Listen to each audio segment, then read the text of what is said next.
storytelling is the most important way of instructing and putting a message across, or just explaining how life is. The boundaries of our language are the boundaries of our world.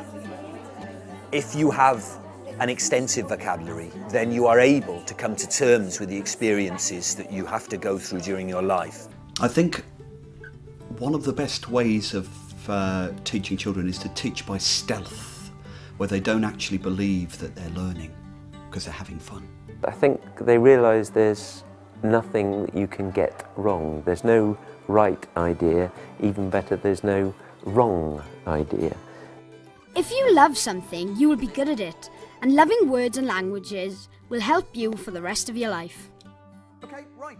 It is very important to be able to speak and write well. It can help you get a job, or just tell someone how you feel. Catching children when they are young is the best way to make sure that they become articulate grown-ups. In places that are not so well off, lots of children do not have the chance or the family background to ensure that they start enjoying stories at a young age. So in these areas, it really is important that they get an opportunity to love reading at school. To make sure this happens, a group of 17 primary schools have gotten together to inspire children to love speaking and adore writing.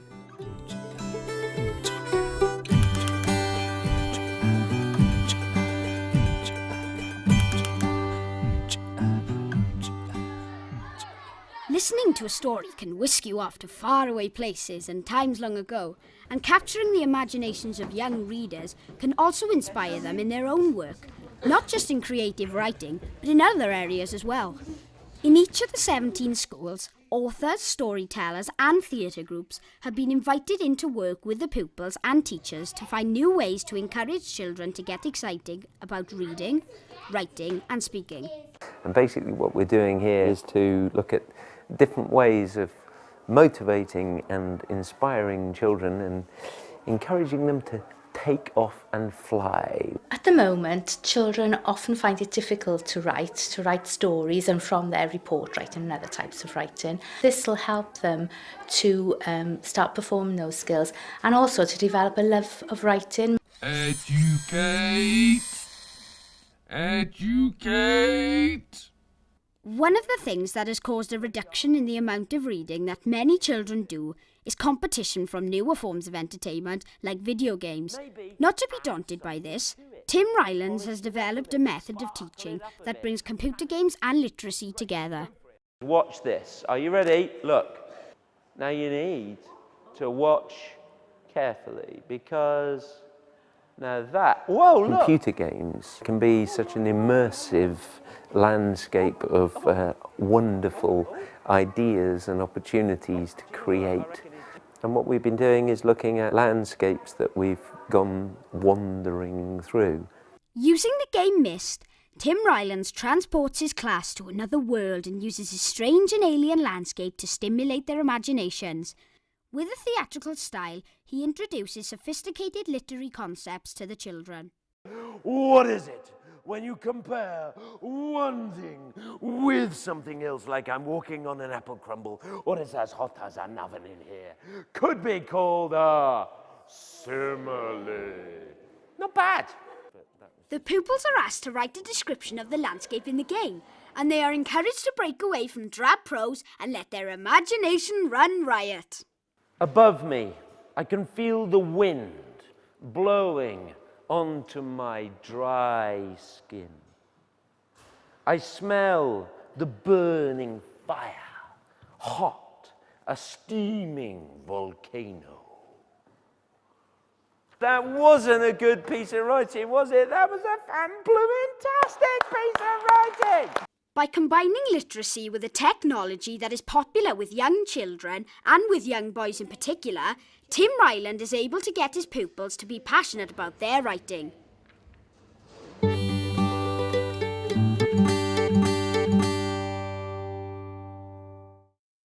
And the argument is explained. One brother, Olaf, the traveller, wants to go to the city and marry his princess. Isn't that right, boys? Whereas King John, newly crowned king of the realm, wants to burn the city to the ground and steal all of its gold. A blank page can be a scary thing, and being asked to fill it with writing is very daunting. So for Nigel Little, the first step is to give children the tools to make writing less frightening. So all the time I'm sowing seeds for them to develop the whole scenario afterwards when they go back into the class. So they're talking to their friends, they're talking to their teacher, they're being asked questions by each other. And when we get to the story problem, I'm going to freeze the action. And you're going to work together to find a resolution to the story problem and an ending to the story. One of the best things about hearing a story from a storyteller is that the audience gets the chance to be really involved.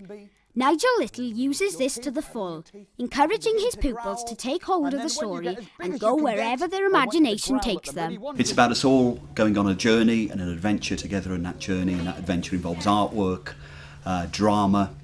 I'm sowing the seeds for creativity, and we're all in it together. Having set out the elements that make a complete story, Nigel Little then tells them the beginning of a story, stopping at the vital moment to allow the children to come up with their own ending.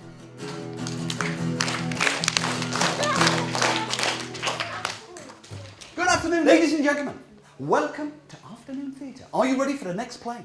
It's not about sitting there, just listening to me, sit cross-legged, I don't want to hear a word, and pay attention to me. These days, children are used to passive forms of entertainment, whereas when I go into a school and deliver a story, I like to engage the children, to bring them in, and that, I feel, gives them a sense of ownership over the material. And then it's easy for me to take a step back, and then they can then take the story and move it on wherever they need it to go. Now, what about legs? Any creature's legs we can think of? Yes, sir. I like to use, certainly with the younger children, some imagery as a way in for them. They're so used, as I say, to seeing visuals, whether it's stories in books, whether it's television.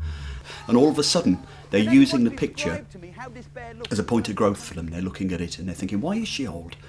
Wrinkles, she's got a wrinkly face. And then all of a sudden, we begin to develop the idea of what it is to be old, and they become the character in the story.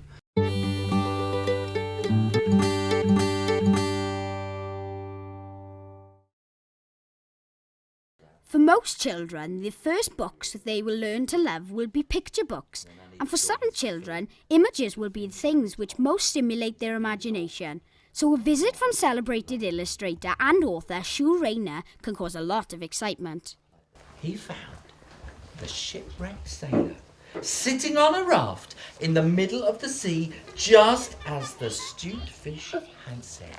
So I thought, I'm going to write stories about Vikings and Viking children, and try and make them seem like it could be today, like they were just doing everyday kind of things. In the year 874, the Vikings ruled the waves. I'm telling what is an adventure story, but hidden in amongst it is quite a lot of fact and detail. And as I said before, if you preach to children, they don't listen. But if you tell them a story, then it just kind of infuses, and that's when they learn. Hearing about Soo's personal experience as a writer can be a revelation for some pupils, especially those who have struggled with writing themselves. When I was a boy, I couldn't write for toffee. I was completely useless. And I think I always used to feel that writing was a race, and it was the first one to get to the bottom of the page was the winner. So what happened was, what I actually wrote was scribble. I'd leave out sentences, I would write words back to front and upside down, and many years later it suddenly dawned on me, I'm dyslexic! I did all the classic things, and I find it very interesting when I do talk about it with children. There's usually one or two children in the class kind of go, oh, and as I'm talking about it, they kind of go, Miss, that's what I do, and they realise that they're not the only one, and that it is possible to get through it.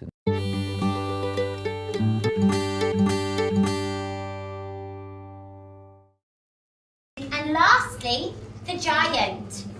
When he comes to the door, he can smell Jack. Theatre and drama classes can give young people skills and confidence that can help them throughout their lives. My name's Heidi, okay? And we're going to do a little drama workshop this morning. You've been chosen because you're such a good class. I think drama is very important with children in schools at any age at all. I mean, even if those children don't want to go on to do any acting, it's having the confidence to stand up and do something that you might cower away and feel that you can't do. Building up that confidence in children from a young age definitely helps their development as they grow into adults. Very quietly, okay?